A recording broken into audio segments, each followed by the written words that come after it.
한 해를 이제 뭐 한 달도 채 안 남겼는데, 여러분 어떠세요? 금년 한 해 마무리하면서 돌아보니까 계획 세웠던 거 다 잘 됐나요? 여러분들이 원하시는 대로 잘 이루어졌나요? 아무도 대답이 없으신가 보니까. 우리의 인생 여정을 보면 내 마음대로 되는 것보다 되지 않는 게 훨씬 더 많습니다. 내가 계획을 아무리 잘 세워도 계획된 것보다는 계획대로 되지 않는 것이 훨씬 더 많습니다. 제 삶의 여정을 돌아봐도 부인할 수 없는 일이고, 여기 계신 분들도 모두가 다 부인할 수 없으리라고 생각이 됩니다. 내 마음대로 내 뜻대로 되면 좋겠는데 그렇게 안 됩니다. 기도해도 정말 열심히 기도했는데도 기도한 대로 이루어지지 아니하고 전혀 엉뚱한 일이 벌어질 때가 있습니다. 지금보다 제가 좀 젊고 청년 때 믿음이 지금보다, 그때는 믿음이 정말 뜨거웠다고 생각이 되는데 지금 생각해 보니까 그때는 믿음이 참 미성숙했었을 때입니다. 지금보다 성숙하지 못했을 때는 그저 열심히 하면 다 되는 줄 알았어요. 기도도 열심히 하면 하나님 응답해 주시는 줄 알았어요. 기도원에 갔더니 설교하시는 목사님이 그래요. 여기 올라왔으면 소나무 하나 뽑을 각오를 하고 하나 뽑을 만큼 기도를 해야 응답해 주신다고.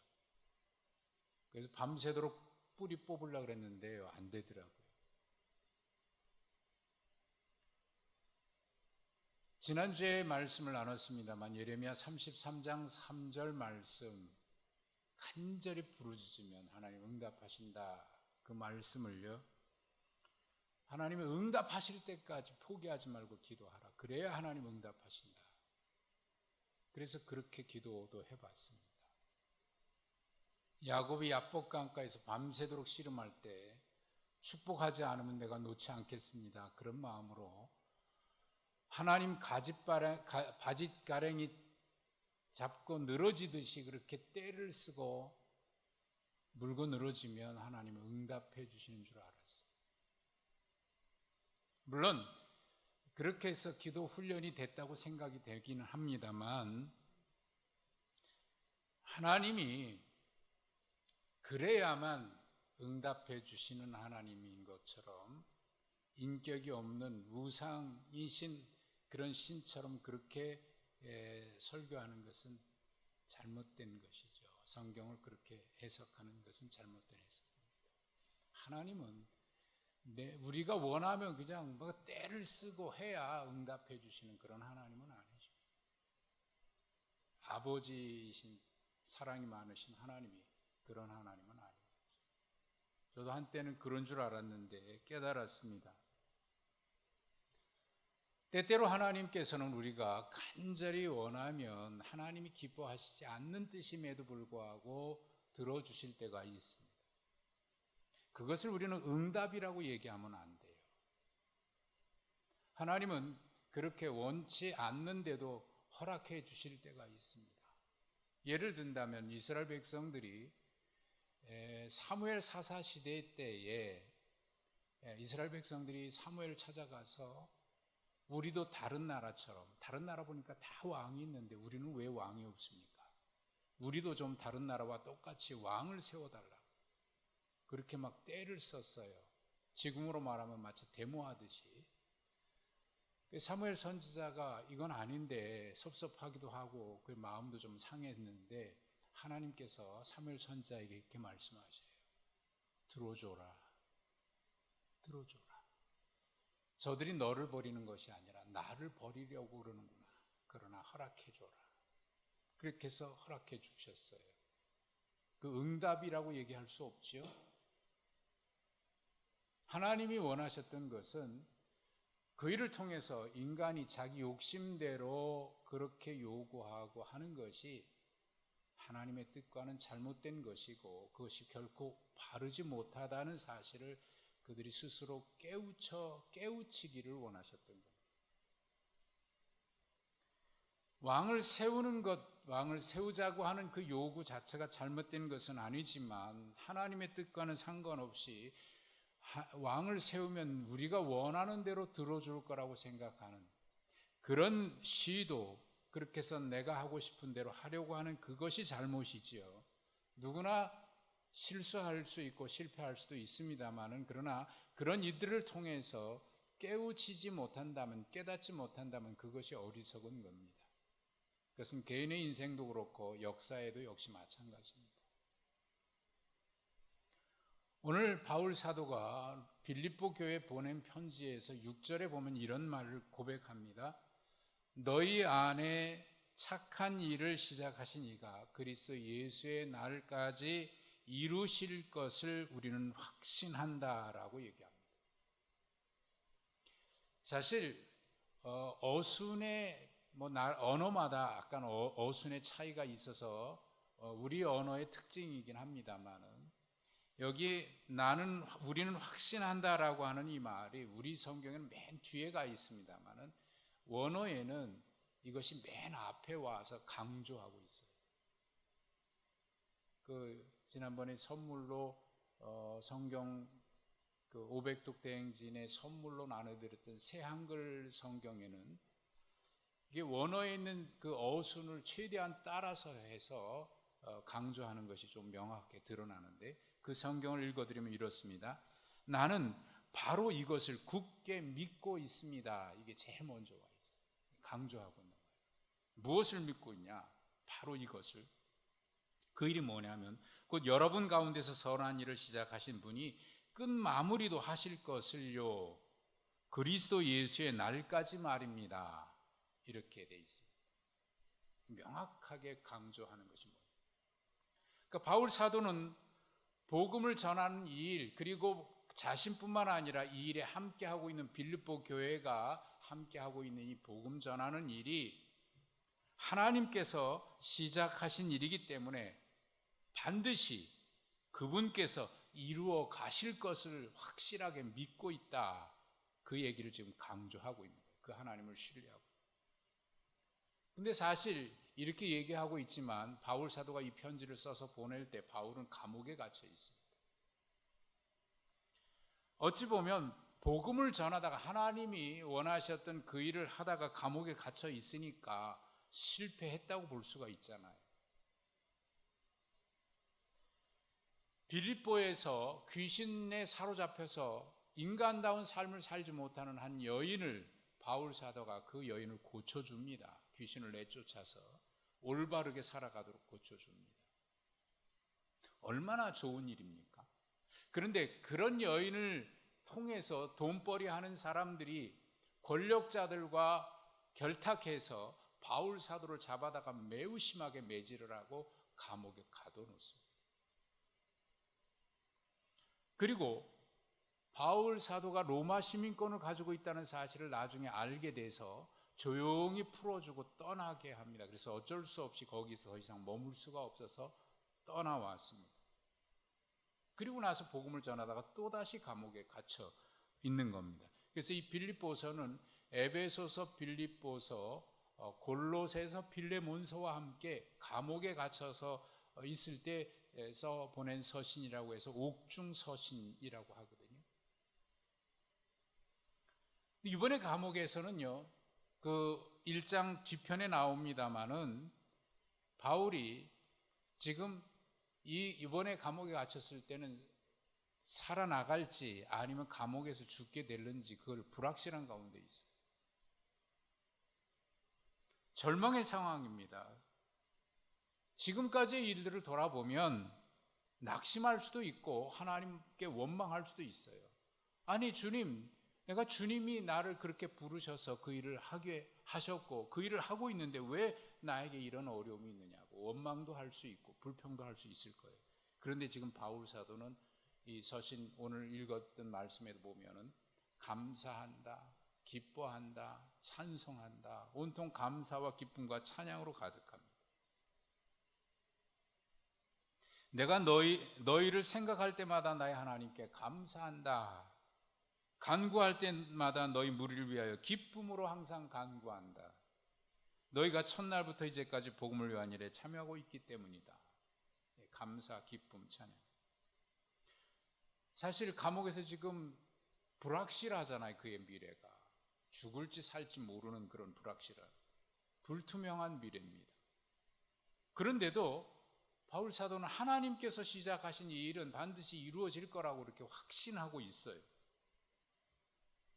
도대체 지금 당장 어떻게 될지 모르는 그런 불확실함 가운데서 어떻게 이 미래에 대한 확신을 가지고 있는 것일까요? 무엇이 그로 하여금 그런 확신을 갖게 했을까요? 바울의 생애에 있어서 그의 생애의 변화를 가져다주는 큰 사건이 있습니다. 가장 먼저 그의 변화를 가져다준 가장 큰 사건은 다메섹으로 가는 중에 부활하신 예수 그리스도를 만난 겁니다. 이것은 바울뿐만 아니라 우리에게도 마찬가지죠. 우리가 부활하신 주님을 경험하는 그 순간, 주님을 만난 그 순간, 예수님이 성경에 있는 기록되어 있는 그 옛날에 그냥 한 이야기가 아니고 지금도 살아계신 하나님이시구나라고 하는 것을 경험하는 순간 우리의 인생은 달라지지 않을 수가 없는 거예요. 그래서 우리가 신앙생활하면서 예수님을, 부활하신 주님을 만나는 게 그렇게 중요한 겁니다. 주님이 부활하셨는지 안 하셨는지, 지금도 계시는지 안 계시는지 그것도 모르겠다라고 하면서 교회 왔다 갔다 하면 그게 그냥 종교생활을 그냥 하는 거지, 삶이 달라질 수밖에 없는 거예요. 목표가 달라지고 자세가 달라지고 모든 게 달라질 수밖에 없는 거예요. 그게 바울 사도의 인생의 전환점 첫 번째입니다. 두 번째는 빌립보 전도를 통해서 그의 삶이 또 한 번 달라집니다. 이 빌립보 전도를 통해서 달라진 것은 뭐냐면 그의 역시 주님의 부르심을 위해서 달려가긴 합니다만은 그의 삶이 달라지고 태도가 달라지고 자세가 달라지고 이를 추진하는 자세가 달라집니다. 그 역사학자 아놀드 토인비가 이 바울 사도가 아시아에서 빌립보 유럽으로 건너간 이 사건에 대해서 이렇게 표현을 했습니다. 그를 배로 싣고 간 배는 바울을 싣고 간 게 아니라 유럽의 미래를 싣고 간 것이다 라고 이렇게 표현을 했어요. 유럽의 미래뿐만 아니라 전 세계 미래를 싣고 갔다라고 표현한 거죠. 그것이 그만큼 바울 개인의 삶뿐만 아니라 하나님의 역사에 있어서 매우 중요한 전환점이었던 거예요. 그렇게 해서 빌립보 전도를 하게 됐는데 바울이 도대체 이 일을 통해서 어떻게 달라졌을까요? 사도행전 16장에 보면 바울 사도가 1차 전도 여행을 마치고 난 뒤에 2차 선교 여행을 지금의 투르키예죠. 그 중부 지역으로 이제 떠나는데 성령께서 가는 길마다 막으십니다. 아시아로 가려고 하니까 그 길을 막으시고 북쪽으로 가려고 해도 막고 남쪽으로 가려고 해도 막으시고, 그래서 할 수 없이 서쪽에 있는 무시아 쪽으로 해서 비두니아 쪽으로 올라가려고 그러는데 그 길도 성령께서 막으셔요. 살 수 없이 서쪽으로 밀려갔는데 그것이 드로아입니다. 이 드로아는 지중해 북쪽에 있는 에게해 바로 앞에 있는, 그러니까 거기까지 가면 이제 바다 끝까지 온 거예요. 더 이상 갈 수가 없는 거예요. 막다른 골목에까지 온 겁니다. 바울의 입장에서는 도대체 앞이 캄캄하지요. 이리 가도 막으시고 저리 가도 막으시고 왜 하나님이 가는 곳마다 막으시는지 모르겠어요. 그것도 무슨 나쁜 짓 하러 가는 것도 아니고 하나님께서 그를 부르셔서 맡기신 그 사명을 위해서 가고 있는데 가는 길마다 막으시는 거예요. 그래서 드로아 그 바다 앞에까지 왔는데 더 이상 갈 수가 없는 거예요. 그 앞에 펼쳐진 에게해를 바라보면서 갈 수도 없고 다시 돌아갈 수도 없고 이리 갈 수도 없고 저리 갈 수도 없고 차라리 돌아갈 수도 없고, 거기서 사도행전 16장에 보면 밤중에 환상을 보았다고 되는데 기도했다는 얘기 아닙니까? 무슨 기도했을까요? 여러분 같으면 그런 상황에서 무슨 기도하셨을 것 같아요? 하나님, 왜 가는 길마다 막으시고 그래서 왔는데 막다른 골목 아닙니까? 도대체 앞으로 어떻게 하라고 이렇게 막으시는 겁니까? 이제는 갈 수도 없는 막다른 골목인데 도대체 내가 어디로 가야란 말입니까? 아마 그런 기도 하지 않았을까요? 아마 그런 기도 하시는 분들도 간혹 있을 거예요. 하나님, 이것도 안 되고 저것도 안 하고 왜 내 인생 이렇게 막기만 하시냐고. 그런 기도 얼마나 간절했을까요? 그때 하나님이 환상을 보여주셨는데 그 환상이 저 바다 건너편 비두니아, 마케도니아 땅에 있는 빌립보에 있는 한 사람이 나타나서 와서 제발 우리를 좀 도와달라. 와서 제발 우리 좀 도와달라. 그렇게 해서 하나님이 막으신 이유가 여기에 있구나. 그렇게 깨닫고 바울 일행이 배를 타고 빌립보로 간 겁니다. 자, 그렇게 갔으면 좀 일이 좀 풀려야 될 텐데 그렇게 간 빌립보에서도 일이 막혀요. 아까 말씀드린 대로 바울의 눈에 한 여인이 귀신이 사로잡혀서 인간다운 삶을 살지 못하고 있는 거예요. 얼마나 불쌍합니까? 그런 사람을 이용해서 또 돈벌이 하는 사람들이 있으니까 얼마나 세상이 악합니까? 그래서 그의 귀신을 쫓아내서 고쳐준 거예요. 근데 그랬다고 잡아다가 바울을 그냥 죄송합니다. 족쳐가지고 감옥에 가둬놓고 이럴 수가 있냐고요. 이럴 수가 있냐고. 세상이. 아마 이런 기도했을 것 같아요. 감옥에서. 하나님, 왜 가는 길마다 이렇게 막으시는 겁니까? 그래서 여기까지 왔는데 왜 또 앞에는 가시화십니까? 이제 내 앞에는 어떤 어려움이 닥쳐올 겁니까? 아마 그런 원망의 기도도 나왔을 법한데, 근데 성경에는 그가 감옥에서 찬양했다고 기록되어 있어요. 그때 마침 지진이 일어나서 감옥문이 열리고요, 손발 묶었던 끈들이 풀어져 가지고 도망갈 수 있게 됐어요. 아마 저 같았으면 당장 도망가 가지고 다니면서 하나님이 기적으로 나를 풀어주셨다고 막 간증하고 다녔을 것 같아요. 내가 그 경험했다고. 바울 안 가요. 그대로 감옥에 있어요. 열렸는데도. 여러분, 바울이 이전 같았으면 안 그랬을 것 같은데 거기선 가만히 있습니다. 바보같이. 달라진 겁니다. 이 빌립보까지 오는 과정을 통해서 그가 달라진 거예요. 이전 같았으면 그가 하는 일이 매우 공격적이었습니다. 직진 바울이었습니다. 그런데 수동적인 자세로 변합니다. 이전에는 목표를 정하면 물불을 안 가리고 달려갔습니다. 방해하는 사람이 있으면 그래서 한번 같이 일행과 다퉈가지고 헤어진 적도 있었잖아요. 그런데 이제는 태도가 많이 유연해졌습니다. 물론 기도하면서 정한 목표겠지만 그전에는 그렇게 했어도 자기 주도적입니다. 저 뒤에 앞뒤 안 돌아보지 않고 그냥 목표 정하면 그냥 가는 겁니다. 어떤 일이 있어도 해치워 버립니다. 그런데 이제는 달라져요. 요한복음 21장에 보면 예수님께서 베드로 부활하셔서 베드로를 찾아오신 다음에 하신 말씀 가운데 이게 있습니다. 베드로야, 네가 젊었을 때는 네 마음대로 다녔지. 그런데 나이가 들면 네 마음대로 갈 수가 없어. 남들이 너를 묶어가지고 끌고 가면 그대로 가야 돼. 이게 단지 나이가 들어서 힘이 빠지니까 끌려다닌다는 얘기가 아닙니다. 이전에는 내 주도적으로 내 방식대로 신앙생활해도요, 내가 하고 싶은 대로 하고 내 방식대로 하고 이제 하나님만 이름만 있지 그냥 하는 거는 내 생각, 내 고집, 내 방법이에요.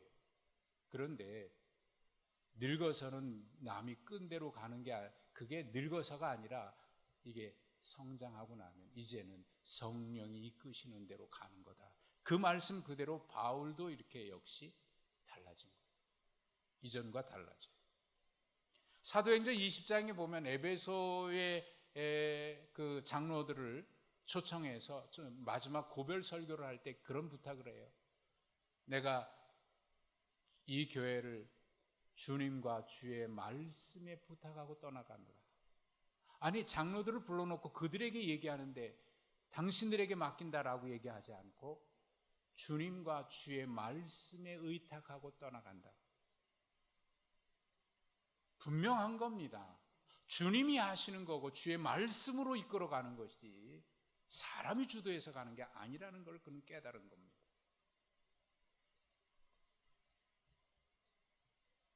로마 얼마나 가기를 간절히 원했습니까? 근데 그 일이 열리질 않아요. 감옥에 갇히기도 하고 여러 일들을 겪습니다.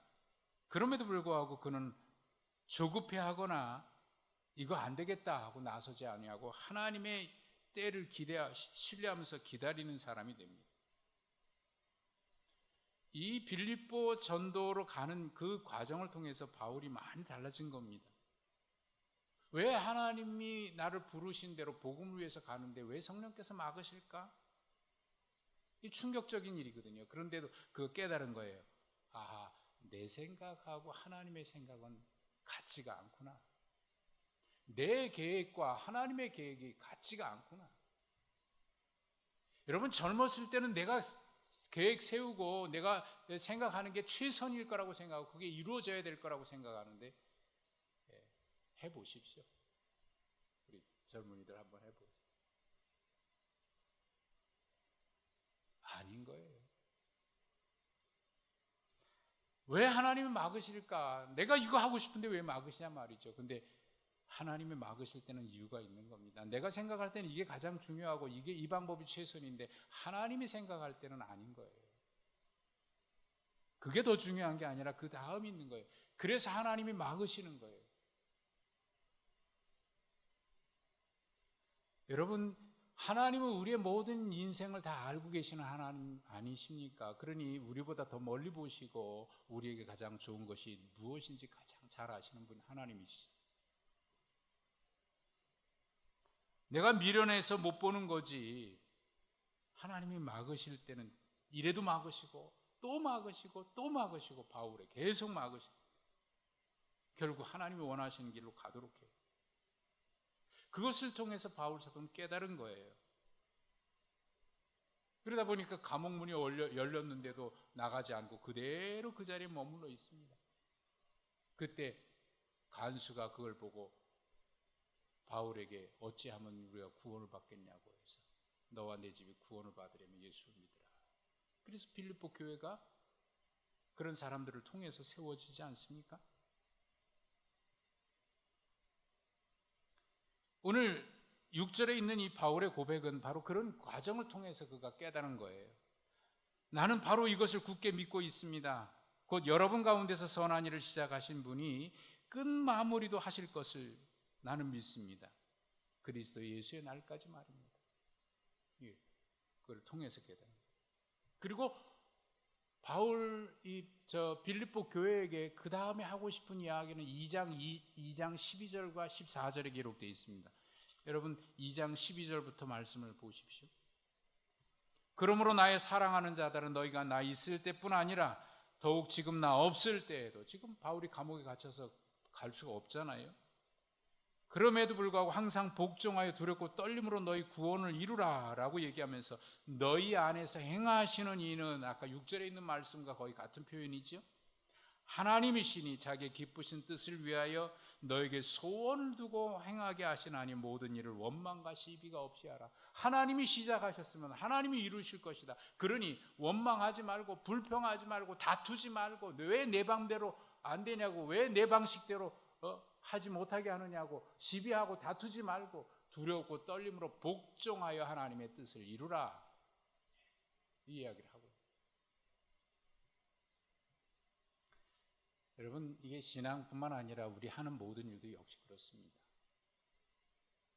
우리가 어떤 일을 하든지 그것이 어떤 사업이 될 수도 있고요, 어떤 전문적인 일이 될 수도 있고 공부도 될 수 있고 여러 가지 큰 일이나 작은 일이나 역시 마찬가지입니다. 단지 그걸 통해서 내가 어떤 일을 이루는 게 아니라 하나님이 그것을 통해서 이루시고자 하는 하나님의 뜻이 있는 겁니다. 그것을 우리는 보지 못하기 때문에 내가 하고 싶은 대로 하려고 하는 거지. 그리고 이루어졌다고 해서 그것이 반드시 행복은 아니잖아요. 바울 사도는 하나님을 신뢰하기 때문에 하나님의 인도하심을 따릅니다. 그전과 똑같은 일을 하지만 마음이 달라졌고요, 태도가 달라졌고 자세가 달라졌어요.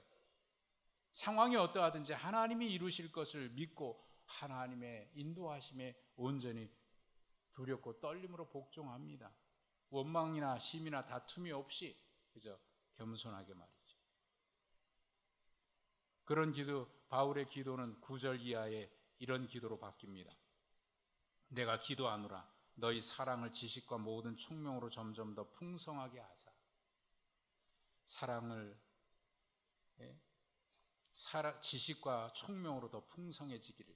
그 다음에 너희로 지극히 선한 것이 무엇인지 분별하며 또 진실하여 허물 없이 그리스도의 날까지 이루고 예수 그리스도로 말미암아 의의 열매가 가득하여 하나님의 영광과 찬송이 되기를 원한다. 여기에 뭔가 하라는 얘기가 없죠. 깨닫기를 원합니다. 사실 지금 이 순간에도 감옥에서 내일을 보장할 수 없는 하루하루를 보내고 있는 바울입니다. 그럼에도 불구하고 감사와 찬양을 하고 있고 기쁨으로 소망의 기도를 놓지 않고 있습니다. 그는 과거에 하나님이 인도하신 일들을 생각하고 있습니다. 아픔도 실패도 경험했습니다. 그러나 그 가운데 하나님의 선함이 있었습니다. 그리고 감옥에 갇혀있는 지금도 여전히 하나님은 함께 계신 은혜에 감사하고 있습니다. 그리고 미래를 예측할 수 없는 막막한 현실이지만 그럼에도 불구하고 하나님이 지금까지와 같이 앞으로도 이루실 것을 확신하고 있습니다. 그래서 감사하고 찬양할 수 있는 거죠. 대림절 두 번째 주일을 보내면서 우리가 가져야 될 믿음의 자세는 바로 이런 것입니다. 하나님 중심의 가치관으로 우리 생각이 바뀌고 과거, 현재, 미래를 볼 수 있는 눈이 열려지는 것입니다. 그런 믿음으로 우리에게 오고 계시고 항상 우리와 함께 계시는 주님을 기다리는 겁니다. 헨리 나우엔의 책 가운데 열린 손으로라고 하는 아주 얇은 책이 있습니다. 그 책에서 이 헨리 나우엔이 기도에 대한 이야기를 하면서 기도에 있어서 가장 중요한 문제는 이것이다 라고 얘기합니다. 무엇을 어떻게 간절히 구하느냐가 아니라 기도에 있어서 첫 번째 문제는 우리의 움켜진 손을 펴는 거다라고 얘기해요. 내가 갖고 싶고 이루고 싶고 붙들고 싶고 이거 해주세요 저거 해주세요. 우리가 움켜쥐고 하나님 앞에 기도하고 있다. 기도할 때 가장 첫 번째 문제는 이 움켜진 손을 펴는 것이다. 그리고 이런 얘기합니다. 기도는 성령의 인도하심, 예수 그리스도의 부르심에 나 자신을 개방하는 것이다. 그리고 하나님께 대한 철저한 신뢰로 바라보는 것이다. 그리고 전능하신 하나님 아버지의 의지에 우리 자신을 온전히 의도적으로 맡기는 것이다. 이렇게 얘기합니다. 열린 손. 우리가 움켜쥐고 있는 거 얼마나 많아요? 그거 펼치라. 그리고 마음도 펼치라. 그리고 이렇게 기도하는데 그 기도를 잘 들어보십시오. 저는 이 기도를 읽으면서 제 모습이 생각이 났는데 여러분은 어떤지 모르겠어요. 한번 자세히 들어보십시오. 사랑의 하나님, 모든 것을 스스로 계획하며 살고 싶습니다. 제 자신의 운명의 주인이 되고 싶습니다. 하지만 저는 당신의 말씀을 알고 있습니다. 내가 너의 손을 잡고 너를 이끌어가게 하라. 나의 사랑을 받아들여라. 그리고 믿어라. 내가 너를 이끌어가는 곳이 내 마음 깊은 곳에 자리한 소망들이 이루어질 곳이라는 것을. 주님, 당신 사랑의 선물을 받아들일 수 있도록 저의 손을 열어주십시오. 저의 손을 펴주십시오. 여러분, 그렇게 하나님을 신뢰하면서 하루하루를 하나님의 인도하심을 따라 살아갈 때 우리 앞에는 우리가 알지 못하는 놀라운 영광이 펼쳐질 줄로 믿습니다. 대림절 두 번째 주일, 회개와 평화를 상징하는 초를 밝혔습니다. 우리 움켜진 손을 펼치고 하나님을 향해서 열린 마음으로 오시는 주님을 맞이하고 우리 속에 평화의 주님으로 오시기를, 그리고 우리의 삶의 현장에 평화의 주님으로 임하시기를 기다리는 대림절 주일에, 두 번째 주일에 오늘 주님을 향해서 우리는 이렇게 신뢰하면서 나아갑니다. 그럴 때 하나님께서 참된 평안을 허락해 주실 줄로 믿습니다. 말씀을 기억하시면서 찬송하겠습니다.